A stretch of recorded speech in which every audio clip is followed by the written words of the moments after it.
Okay, so we've talked about reference images. If you or not, you have a printer.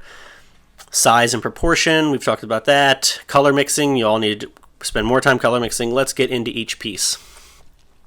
Once you have your piece, you're going to turn your first one into a rectangular study. This is just a way to simplify and focus on color and color composition, not composition in regards to line. So you can see the color composition of, say, this piece by Edward Hopper, Nighthawks. This red right here is a big part of that. It balances off this red here. So the reason we're doing this square one is so we can really pin down what the color is doing to move your eye around and not the lines. So that's why we're doing this one. So when you make yours, you can either do it grid format like this, or you can do it as rectangles in a composition like this. It's just your personal choice if you find this too boring. I think this is actually really useful, and it's a little simpler. This one involves a bit more design, but either one is fine. I made too many squares for this one. If you're doing this, let's say this is your piece and you have it maybe 7 inches by 5 inches, it would be fine if you did a square every inch, and then you just did an average of, like, okay, let's say I have a square right here. What's the average of that, you know? This does a pretty good job of that. So that's the first one. It's a rectangular color study. Half sheet of paper. Straightforward, but you have to make some creative decisions about whether or not you want to go like this or go like this. And you're just sort of averaging out the color. You want to simplify it, so you're like, how is this all working? Let's check on number 2. Number 2 is, I believe, the heart of this assignment.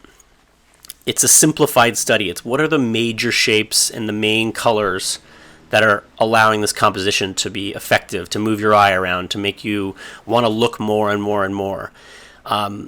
So what I recommend is, this is where you would want to print out, or this is where you'd want to draw your computer, or if you draw freehand, make sure you're doing it like inside a box. Like, draw your box first and then start making your lines.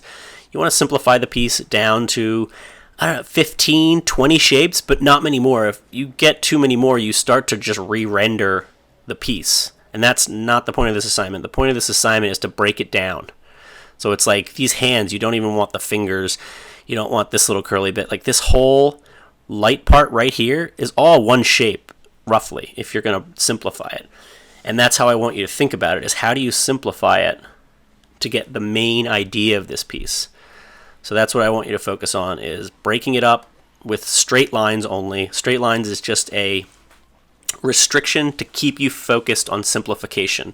It's not because I think straight lines are better, or I think geometric shapes are important or anything. It's just that when you do straight lines everywhere, it'll make you not try and make these little folds and not try and do all these little doodads on the table here. It's just simplify. How basic can you make it and still have this same composition? Because you can see with both of these, the composition's identical. It's just simplified polygon shapes.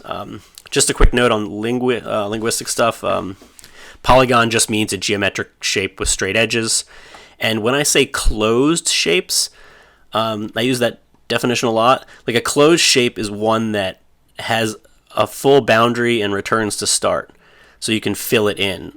If you had an open shape, it would be just like a V that's open, or it's a shape that's not closed and doesn't make sense as like a fully, like a piece that could hold all one color. Like, open shapes are like, you know, when this blue, say right here, sort of opens into this other color, and they're very blended. I want everything closed. So these are all closed shapes. That's just a little bit of vocabulary that's pretty common. Okay, so we got number 2. It's all about how can you turn this piece into just the most straightforward shapes that sort of preserve the composition and preserve the value relationships. Value meaning light dark. You can see right here, the light dark is preserved. The hues are roughly correct here. These are student examples, by the way, so this is the sort of level I'm hoping you can all reach, if not better. I expect a lot from you, and you guys have been talented, so I think you're going to do great jobs on this. But preserve, saturation, meaning how rich the colors are, hue, what the colors are, and value, what the light-dark relationship is across the piece. Both of these ones do it fairly well. let's check. So that's how the second one goes. If you had to spend most of your time, I would say figure this part out first. Like, this is the most important thing. Figure out how this composition, what these colors are, how this all functions. Because you'll start to see, like, oh, this blue is played off against this blue, and, you know, this blue is played off against the color of her skin, and things like that. Okay. So that's 2. And the third part, let me show you 2 more examples. Very female heavy on the models today. I'll do some men for the next assignment. Here's some info on the artists. Here are 2 more examples. Here's a Van Gogh. You can see how that study was made.